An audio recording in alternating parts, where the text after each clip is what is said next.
자, 이제 버뮤다 삼각지대를 주제로 한 총 2부작 중 마지막 2부 버뮤다 삼각지대에 대한 진실을 이야기하려고 해요. 자, 1부에서 말씀드렸듯이 1부는 버뮤다 삼각지대의 미스테리란 무엇인가, 그리고 그곳에서 일어난 사건들은 어떤 것인가에 관한 이야기였다면, 오늘 하는 이야기는 버뮤다 삼각지대의 비밀은 없다, 즉 1부에서 소개한 모든 사건에 반박하는 자료를 가지고 왔어요. 새로 오신 분들 추천과 즐겨찾기 한 번씩만 부탁드릴게요. 자, 그 첫 번째로 메리 셀레스트호 사건의 진실. 버뮤다 삼각지대의 가장 유명한 사건 중 하나라고 소개해드렸던 메리 셀레스트호 사건. 이 사건은 당연한 듯이 버뮤다 해역에서 일어난 사건으로 인식되고 있지만, 사실 실제 배의 항로는 뉴욕에서 이탈리아의 제노바로 동선 역시 버뮤다 해역에서 3,000km 떨어진 대서양을 향해 항해하던 것으로 밝혀졌다고 해요. 또한 이 사건을 유명하게 한 온기가 남아있는 음식들은 실제와 전혀 무관하게 남아있는 완전히 만들어진 이야기며, 모든 물품이 온전하게 남아있는 채로 홀연히 사라진 승무원들은 실제로는 구명보트와 함께 행방불명된 것으로 드러났어요. 또 발견 전날까지 아무런 특이사항이 기입되어 있지 않다고 했던 항해일지는 사실이 아니며, 실제로는 11월 25일까지 항해일지가 적혀 있었으며, 이로부터 승무원을 제외한 메리 셀레스트호 열흘간을 표류하며, 그러니까 메리 셀레스트호는 열흘간을 표류하며 1230km를 흘러가고 있었음을 유추할 수 있다고 해요. 게다가 갑판 아래에는 바닷물이 꽉 차 있었으며, 나침반 상자와 나침반은 망가지거나 고장나 있었고, 선장실에는 항해용 기계류나 측정기가 보이지 않았다고 해요. 이러한 사실들을 통해 음식과 식수를 포함한 모든 물품을 제외하고 오로지 자신의 몸과 구명보트만을 챙긴 것은 아마 당시에 몹시 급박한 상태였다거나, 혹은 곧 구명보트에서 선박으로 다시 올라갈 것을 생각했기 때문이라고 생각할 수 있다고 해요. 그렇다면 당시 메리 셀레스트호의 승무원들은 항해 중 돌풍과 같은 천재지변을 만나 적화하고 있던 알코올이 격렬하게 흔들리며 통 속에 가스가 발생해 압력으로 말미암은 폭발 위험이 있다는 생각에 황급히 구명보트를 철수하지만, 구명보트와 성박을 줄로 연결하는 것을 잊어 혹은 일각에서 돌풍 등으로 그럴 새가 없어 그만 비바람에 삼켜지고 말았다고 가정할 수 있다고 해요. 또한 당시 구명보트와 선원들만 사라진 채 선박만 발견되는 사건은 바다에서 일어나는 가장 일반적인 사고로 받아들여질 만큼 종종 일어났다는 이야기와, 선원 경력을 가진 로베르 드라 크루아 자신의 저서, 그 사람의 저서 해양 기담집에 나오는 해양에서의 사건은 종종 상상의 한계조차 넘어버린다라고 해요.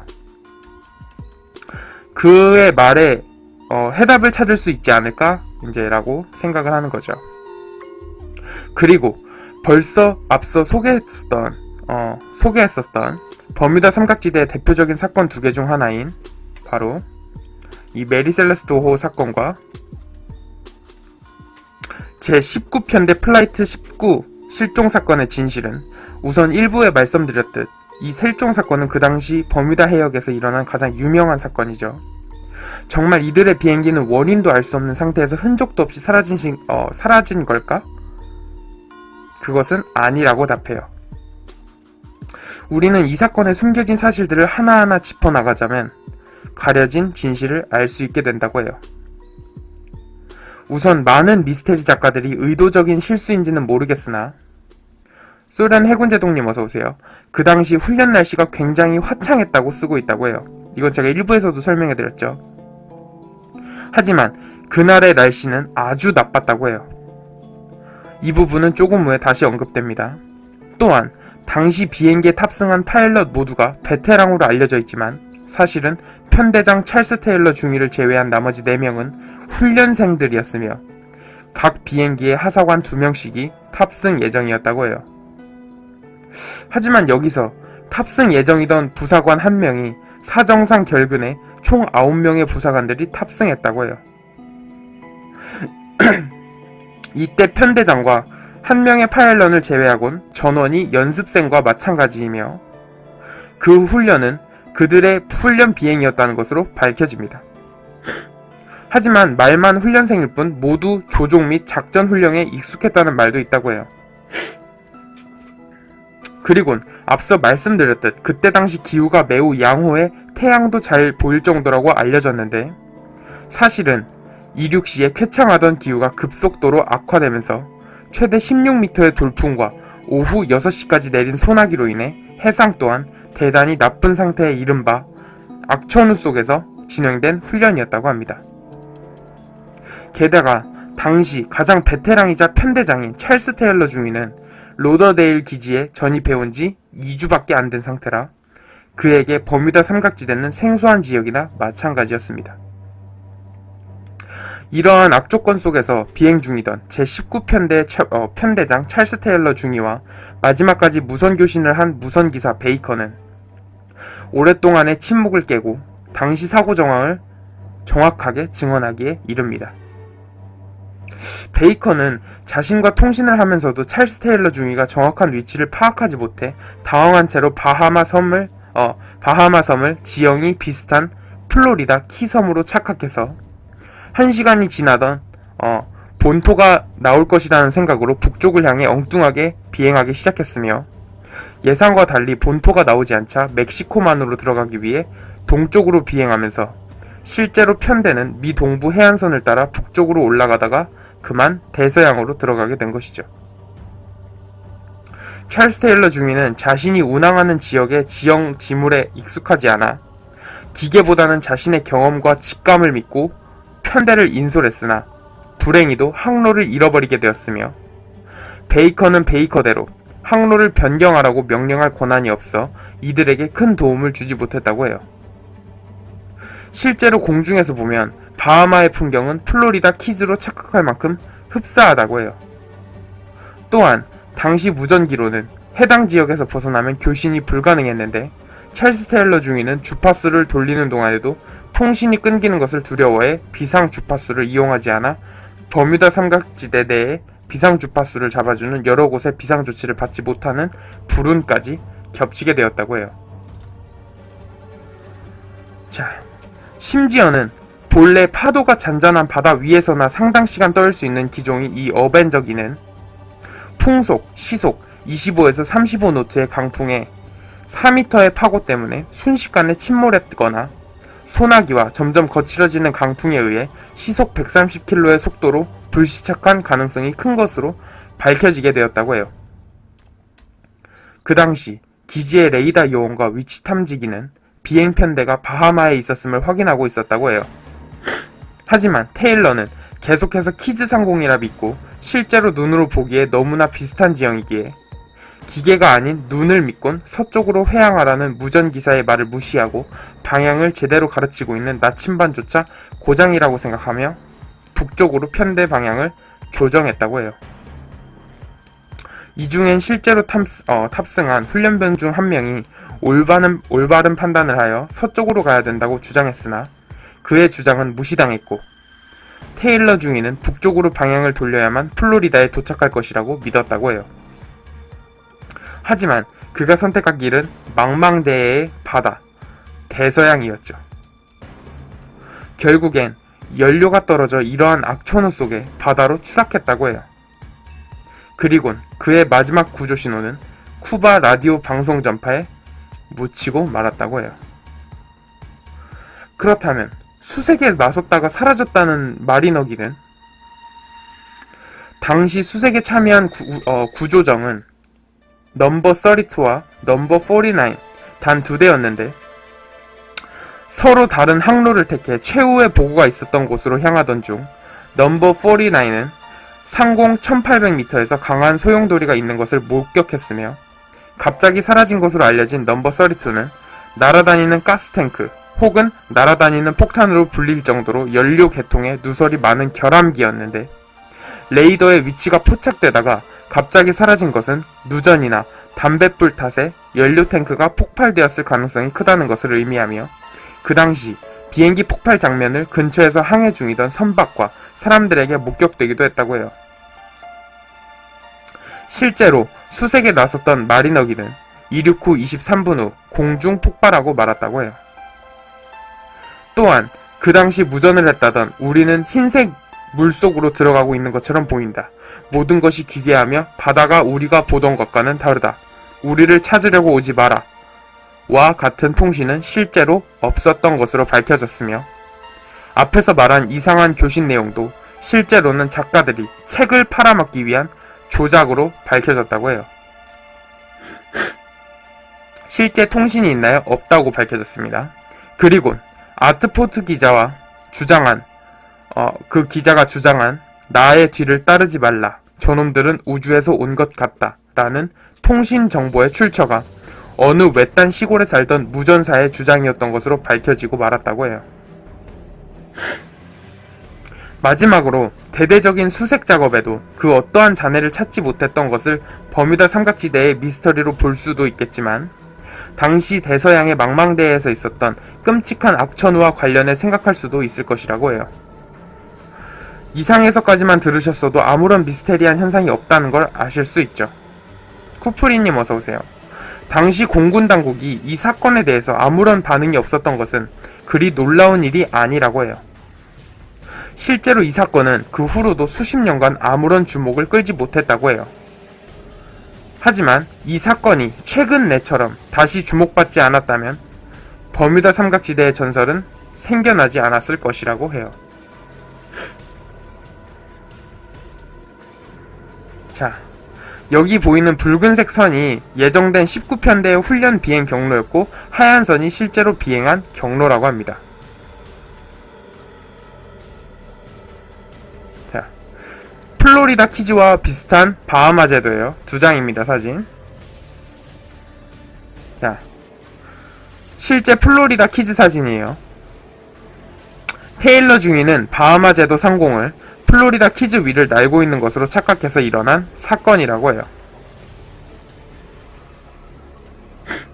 자, 그리고 그 밖에 1부 때 제가 말씀드렸던 연도별 사건에 대한 반박으로는 1800년 로절리호 홀로 남겨진 채 발견.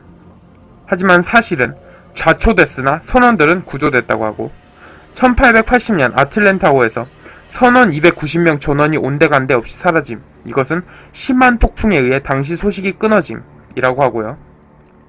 1881년 엘렌 오스틴호 홀로 남겨진 채 발견. 이에 대한 반박은 오컬트 전문 작가들이 거치며 완전히 만들어진 이야기며 이 사건에 대해 쓰인 신문기사나 사고 기록이 그 어느 곳에서도 발견되지 않았다고 해요. 1902년 프레이어호 이것 또한 실종됐는데 그때 당시의 기록에는 남아있지 않다고 해요.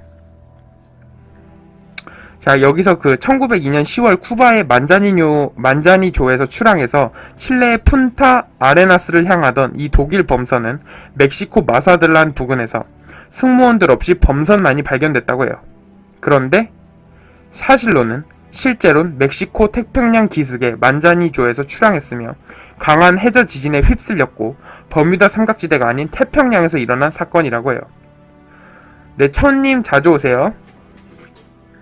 자, 그리고 1909년 조슈아 슬로거모 거기선 선원이 증발했다고 했어요. 하지만 사실론 전염병과 같은 질병 또는 배의 전복이었다고 해요. 1918년 사이클로프스호 해군의 수송선입니다. 해군 사상 최대의 미스터리로 불리는 실종 사건이라고 제가 말씀드렸었죠. 근데 사실은 구명보트를 내릴 틈도 없을 정도의 폭풍에 휩쓸려서 가라앉았다고 해요. 1921년 캐럴 A 디어링호 홀로 남겨진 채 발견되었다고 했어요. 하지만 정확한 원인은 불명하다고 합니다. 또 1925년 라이후쿠마루 화물선은 소식이 끊겼지만 이것 또한 악천후 사고라고 했고, 1925년 고토 파쿠시오 화물선도 실종되었지만 기록적인 폭풍으로 인해서 발생한 사고라고 해요. 1926년에 사다후코도 버뮤다 삼각지역 괴물에게 잡혀 먹혔다고 전해졌지만 이것은 엔진 폭발로 인한 사고였습니다. 목권님 어서오세요. 1942년 존앤드 메리오 스쿠너 홀로 남겨진 채 발견되었다고 했어요. 하지만 이것 역시 엔진 폭발로 인한 사고고, 1940년 라다 나오도 바닷속에서 나타난 유령선으로 알려졌어요. 하지만 침수로 인해 조정이 불능한 걸로 밝혀졌습니다. 지금 제가 1부 때 말했던 모든 사건에 대한 반박이 다 적혀있어요. 1941년 크로테우스호와 네레우스호 형제선인데 이거는 실종되었다고 했지만 이건 어뢰로 인해 침몰했다고 해요.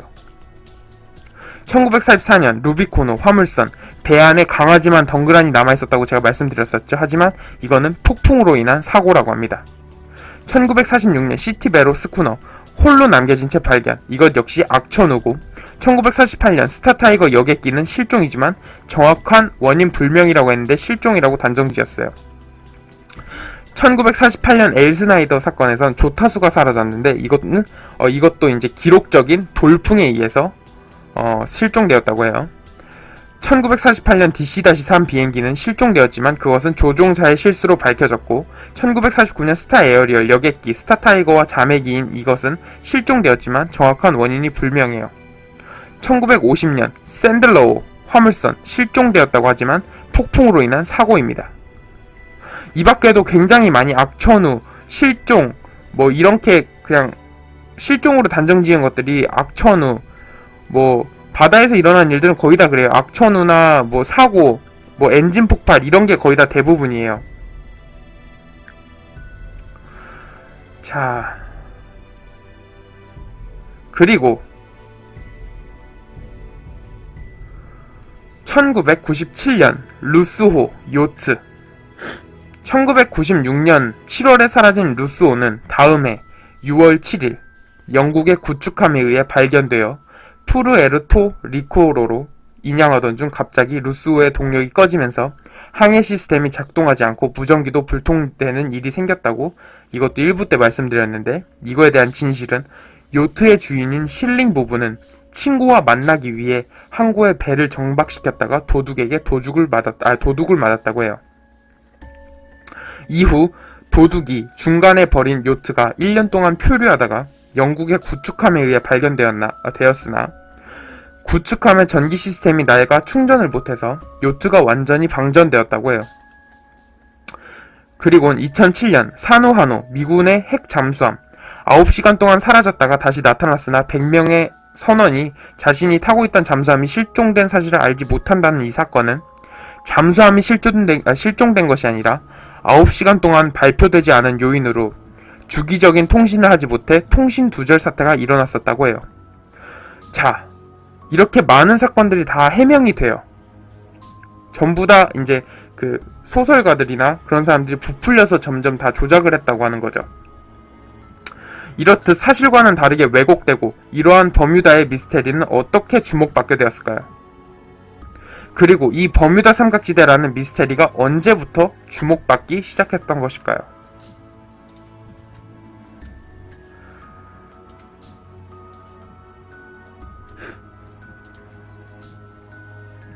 자, 이에 대한 최초의 언급은 1950년 9월 17일자 마이애미 헤럴드지에 실린 에드워드 존슨의 신문 기사였어요. 그는 40에서 50년대 사이에 9대의 비행기, 한 척의 배, 135명이 이 지역에서 사라졌다고 그의 기사에서 보도하고 있죠. 하지만 이 기사는 특별히 이상하거나 신비하다는 얘기는 안 쓰고 그저 사라진 얘기를 사실대로만 썼다라고 했어요. 사실 이 정도의 실종 사건은 전 세계에서 요즘에도 충분히 일어난다고 해요. 하지만 세월이 지나면서 이 이야기에 사람들이 살을 붙이기 시작했어요. 이러한 버뮤다 삼각지대를 신화로 발전시킨 사람은 작가이자 마술사인 빈센트 가디스라고 해요. 그는 1964년 잡지 아르고시지에 기고한 글에서 하늘에서 나타난 구멍으로 비행기와 배들이 사라진다고 썼죠. 사실 가디스의 이 이야기는 사실이 아닌 소설로 발표한 것인데 다른 작가들이 검증되지 않은 그의 소설을 마치 사실인 것 마냥 마구 인용하기 시작했다고 해요. 자, 특히 1974년 그때 나온 찰스 벨리치의 베스트셀러인 버뮤다 삼각지대는 이 신화를 널리 알리게 된 장본인이라고 해요. 이 버뮤다 해역에서는 수수께끼의 실종 사건이 일어난다라는 이 책,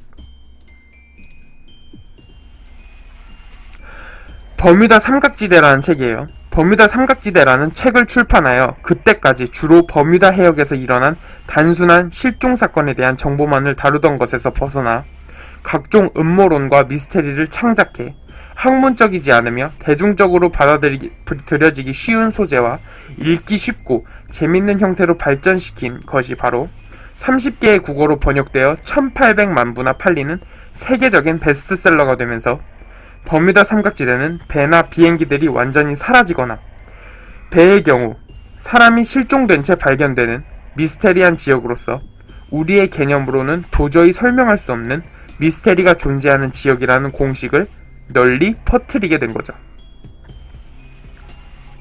또한 앞에서 얘기한 제19비행 중대 사건을 널리 알리는 계기가 되기도 했다고 해요. 하지만 여기서 벨리치는 그 비행기의 조종사와 관제탑과는 나누지도 않은 얘기를 지어내고 날씨도 맑았다는 등 말도 안 되는 얘기를 날조하였고 지금까지도 많은 작가들이 그의 엉터리 사기글을 그대로 이용하고 있다고 해요. 이러한 버뮤다 삼각지대 붐 덕분에 많은 작가와 기자들에게 좋은 소재가 된 버뮤다 해역은 버뮤다 해역의 수수께끼의 저자이자 비행 교관의 라이센스도 지니고 있는 로렌스 쿠시에 의해 실제로는 많은 거짓말과 의도적인 왜곡, 사실 오인, 과장 등이 존재한다는 것으로 밝혀지게 된 거죠. 자, 그렇다면 계속돼서 말하는 조작, 즉 작가들이 속임수라면 다른 실종 사건들은 어떻게 됐단 말인가? 라는 의문점이 생겨요. 사실 버뮤다 삼각지대 부근은 예로부터 유명했다고 해요. 이곳에 대한 가장 오래된 기록은 콜럼버스가 이상한 빛을 보았다는 기록이죠. 하지만 이것은 아마 유성일 것이라고 해요. 유성은 19세기까지도 과학자들이 믿지 않았던 현상이기 때문이죠. 그리고 또 하나 유명한 사르갓 소해가 있다고 해요. 이곳은 넓은 해초가 떠다니며 서로 반대 방향의 조류가 흘러 바람 없이 고요한 곳이라고 해요. 옛날 사람들은 해초를 보고 육지가 가까운 곳이라고 여겼는데 이곳에 들어가면 바람이 없기 때문에 풍력, 바람의 힘으로만 움직이던 옛 목선들은 꼼짝없이 갇히게 되기 때문에 여러가지 전설이 생겨나게 됐다고 하죠. 또한 국지성 돌풍과 스콜 현상이 자주 일어나며 허리케인의 길목이기도 하다고 해요. 이곳은 원래 자체가 악천후 공장이라고 불리는 장소라고 합니다. 실제로 84년 6월 이곳에서 사고를 당한 마르케소의 생존자들은 당시 돌풍이 불 때 산더미 같은 파도가 닥쳐오자 어디가 바다이고 어디가 하늘인지 분간하기조차 힘들었다고 해요. 당시 이 돌풍으로 배는 45초 만에 침몰했으나 규모가 워낙 작아 근처 배는 전혀 피해를 입지 않았다라고 말했어요. 과연 어떻게 이런 일이 발생할까? 이것은 바로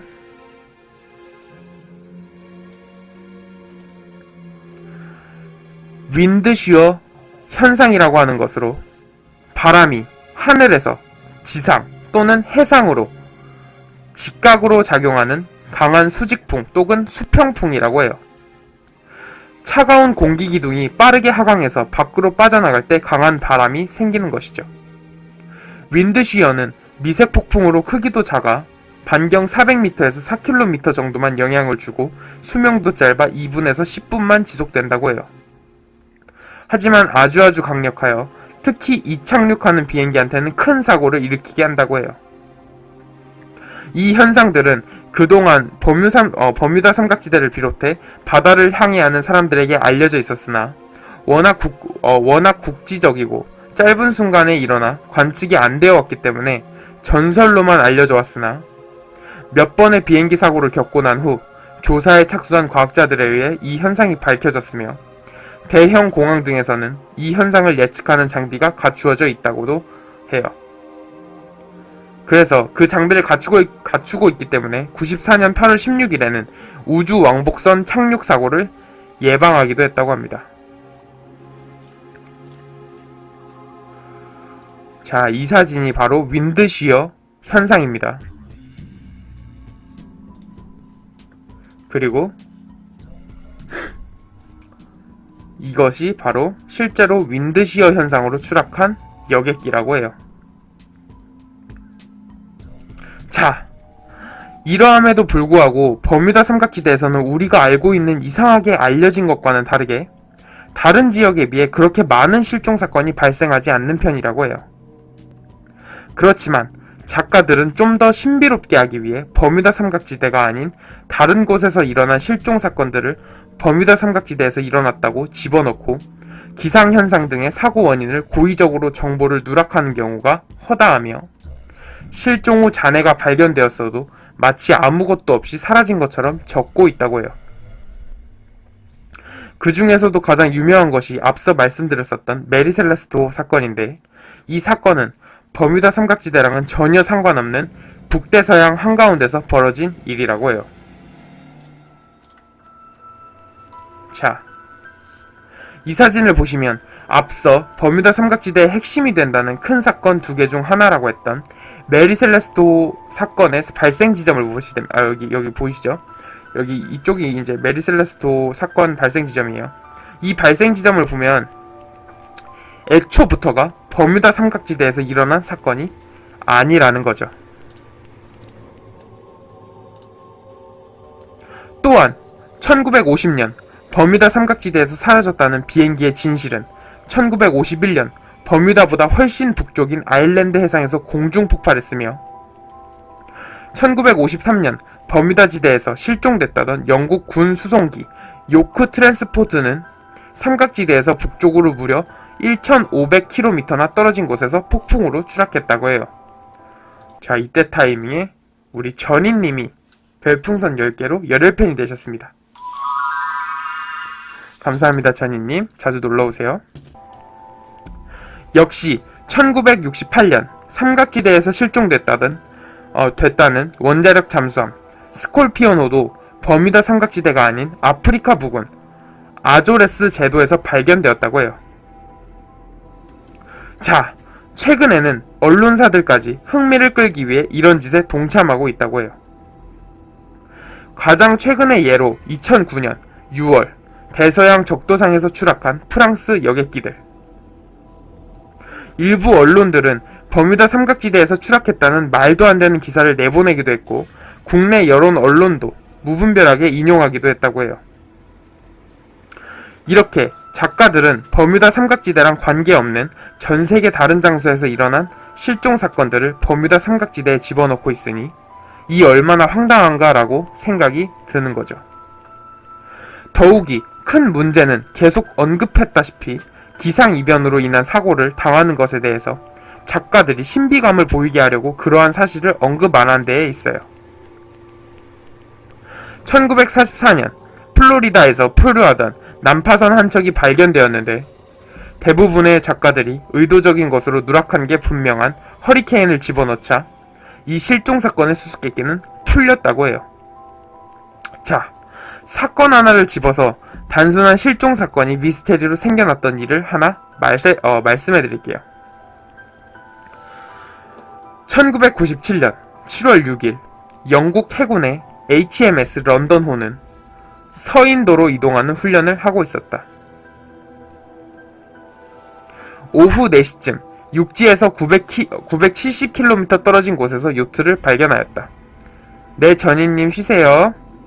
이 요트는 돛도 내려져 있었고 밧줄도 풀어져 있었다. 배의 이름은 루소호로 독일 부부 소유였다. 항해 일지에는 96년 7월 그것을 끝으로 기록이 되어 있지 않았고 배 안은 누군가 황급히 떠난 것처럼 보였다. HMS 런던호 함장은 이 배를 1000km 떨어진 푸에르토리코 산호안으로 이동하기로 결심하고 군의관인 수잔 포터를 루소호 선장으로 임명하였다. 당시 동료들은 버뮤다 삼각지대라는 사실 때문에 위험하다고 만류했으나 수잔 포터는 배를 점검한 후 항해를 시작했다. 하지만 이 일제 엔진을 켜려고 하자 동력이 떨어지고 등불도 꺼졌다. 항해 장치도 작동 안하고 무전기도 작동하지 않았다. 모두들 하필 버뮤다 삼각지대에서 이런 일이 발생했다고 걱정하기 시작했다. 그 후 완전 수동으로 조정하여 11일 산호안에 도착했다. 주위는 여전히 행방불명이었고 언론은 또 다른 버뮤다 수수께끼가 발생했다고 떠들기 시작했다. 하지만 그 뒤 이 사건을 자세히 조사하면서 수수께끼들은 풀렸다. 이 배의 전자장치 배선은 구식이었는데 구식 배를 잘 몰랐던 승무원들이 잘못 만졌고 이 과정에서 충전 과정이 오히려 동력을 방전시킨 거였다. 배의 주인은 96년 친구 집을 방문하기 위해 카나리아 제도 선착장에 정박해두었으나 며칠 후 누군가 배를 훔쳐간 사실을 알게 됐다.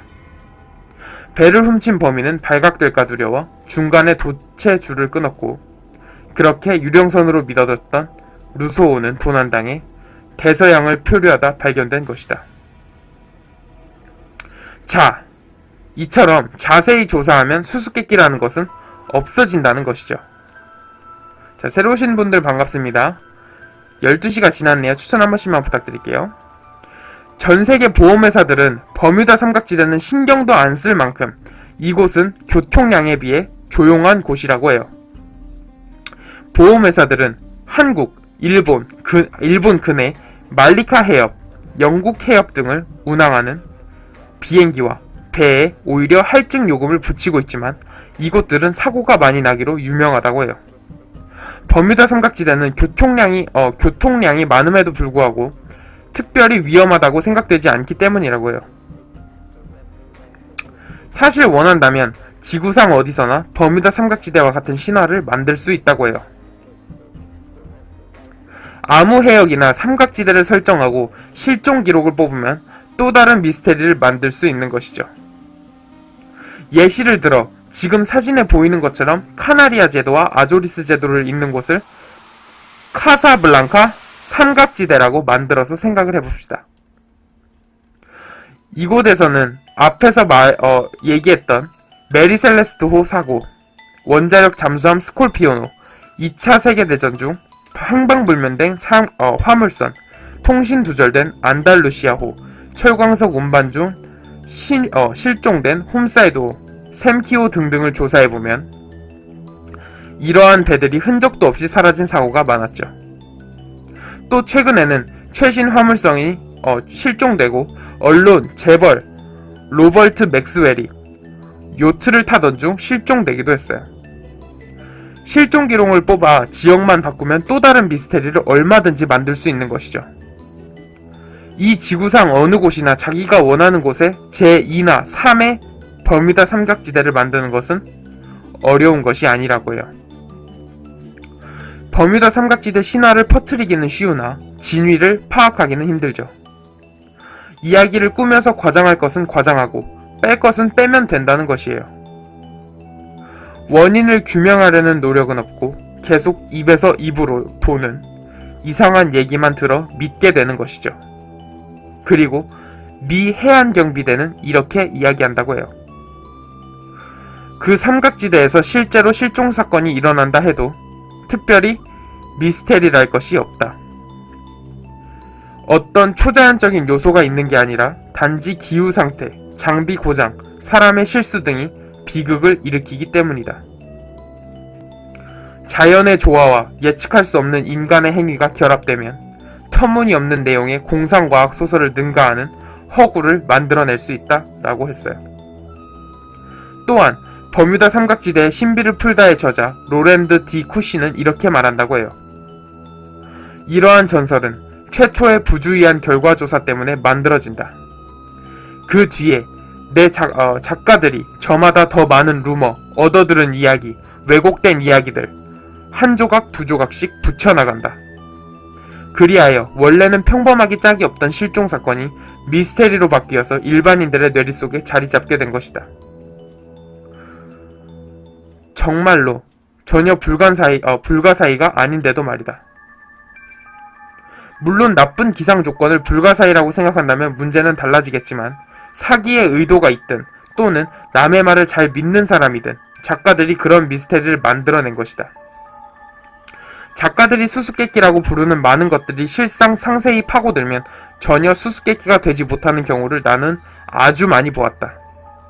그런 짓을 했던 과거의 작가들은 조금의 호기심도 없는 아주 불성실한 탐구자였거나 남의 말을 아주 잘 믿는 사람이었거나 아니면 단지 세간의 관심을 끌려는 사람이었을 것이다. 그들은 그저 정보의 부족을 수수께끼라고 불렀을 뿐이다 라고 말했어요. 정보가 부족한 걸 그냥 수수께끼라고 한 거죠. 자, 그런데 이때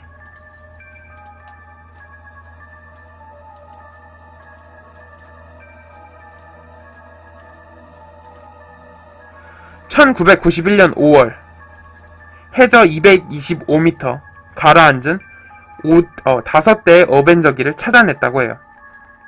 버뮤다 삼각지대의 가장 대표적인 두 가지 사건 중에 아까 일부에서도 말씀드렸고 아까도 말씀드렸던 그 비행 편대 실종 사건인데 그게 없어졌다고 이제 이야기가 나왔었잖아요. 근데 이제 사고 난 이 어벤져 기들을 찾은 거죠. 동체에는 포트 로더데일 기지를 가리키는 FT라는 문자가 써 있었죠. 사진에 보이시죠?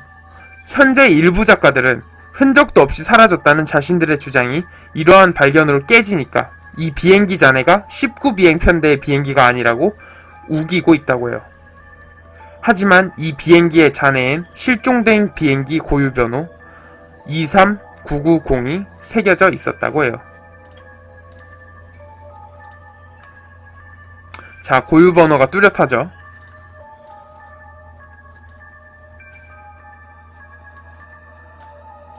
자, 이러한 이야기는 당시 조사 문건에 23990번 비행기가 바다에서 실종되었다고 써있다고 해요. 자, 그렇다면 마지막으로 실제로 이 버뮤다 해역에서 일어나는 사건 사고의 원인은 무엇일까? 그 이유들로는 첫 번째로 대표적으로 지장이 불안정한 지역이기 때문이라고 해요. 그리고 버뮤다 삼각지대 직경 300m로 뻗어있는 압축 은결지대라고 불리는 지대의 자력과 중력 때문이라는 소리도 있고, 갑작스러운 변화가 쉽고 예견할 수 없는 바다 회오리와 뇌우, 그리고 재난의 증거마저 지워버리는 매우 빠른 소용돌이 때문이라고 해요. 조류의 간만의 차이로 생기는 소용돌이가 푸른 동굴이라는 해저 동굴 속으로 빨려 들어가게 하기 때문이라고 해요. 또한 청천 난기류 때문이라고도 하고, 특정한 계절에 발생하는 대선풍, 토네이도와 같은 갑작스러운 회오리 바람 때문에 버뮤다 삼각지대에서 방출되는 메탄수 화물이 바닷물 속에서 이제 떠오르면서 바닷물의 밀도가 극히 낮아지며 결과적으로 부력을 약화시켜 선박과 구명정마저 침몰시키고 비행기 엔진 고장을 일으키기 때문이라고 해요. 자, 그리고 마지막으로 버뮤다 삼각지대만큼 공의 양면으로 교통이 왕래가 잦은 곳은 없으므로 라고 해요. 미국 해양경비대가 발표한 바로는 연간 버뮤다 삼각지대 부근에서 구조를 요청하는 선박은 약 15만 척 중에 1만 척 정도라고 해요. 실제로 실종되는 경우는 극소수라는 거죠. 실제로 1975년 미국 연안에서 한 해 동안 소식이 끊긴 배는 총 21척이고 그중 버뮤다 삼각지대에서 사라진 것은 불과 4척밖에 불과하며 통신과 선박, 비행체의 기술이 발전한 현재는 버뮤다 해역의 사고가 현저히 줄어들었다고 해요. 지금 통신과 그런 게 발달해가지고 이제 지금은 옛날에 비해 사건과 사고가 굉장히 줄어들었다는 소리예요. 자, 버뮤다 삼각지대는 전 세계에서 교역량이 가장 많은 곳 중 하나라고 해요. 이런 곳에서 이 정도의 실종 사건이 안 일어난다면 오히려 이상한 것이죠. 또한 심지어 다른 곳보다 실종 사건이 적은 편이라고 해요. 최근에는 과거보다 교통량이 더 늘어났음에도 불구하고 반대로 사건 사고는 더 줄어들었다고 해요. 그것은 기상 관측 기술의 발달과 GPS 등 첨단 기기의 발전 때문이죠. 만약 버뮤다 삼각지대가 정말 미스테리 지역이라면 교통량이 늘어난 만큼 첨단 기술과 상관없이 과거보다 더욱 더 많은 수수께끼의 실종 사건이 생겨야 할 것이에요. 한편 버뮤다 삼각지대의 수수께끼를 푸는데 지대한 기여를 한 로렌스 쿠시는 버뮤다 삼각지대에 대해 이런 말을 남겼습니다. 이 미스테리를 푸는 가설은 존재하지 않습니다. 버뮤다 삼각지대에서 발생한 실종 사건에 대한 공통의 해답을 찾아내려고 하는 것은 마치 애리조나주에서 일어나는 모든 자동차 사고의 원인을 파악하려는 것과 같습니다. 어떤 사고에도 만능인 가설을 찾는 것보다 개개의 사건을 독자적으로 조사하면 수수께끼는 저절로 풀리기 시작할 것입니다. 사실 우리는 런던에 본거지를 둔 세계 최대의 보험조합인 로이드 보험조합에서 버뮤다 삼각지대를 위험지역으로 분리하지 않고 보험률 산정에서도 별다른 문제가 되지 않는 것에서부터 이미 버뮤다 삼각지대의 미스터리에 대한 완전한 진실을 알 수 있으실 것입니다. 애당초 버뮤다 삼각지대라는 미스테리는 존재하지 않았다는 거예요. 자, 여러분들은 어떻게 생각하시나요? 제가 앞서 방송했던 버뮤다 삼각지대 1부와는 다르게 2부에선 이러한 버뮤다의 미스테리를 부정하는 이야기로만 구성을 해왔는데요. 여러분들의 판단은 어떠십니까? 정말로 이러한 미스테리는 실제로 있는 것일까요? 아니면 이처럼 입에서 입을 타고 단순한 소설, 베스트셀러에 의한 거짓된 정보일 뿐일까요? 판단은 여러분의 몫입니다.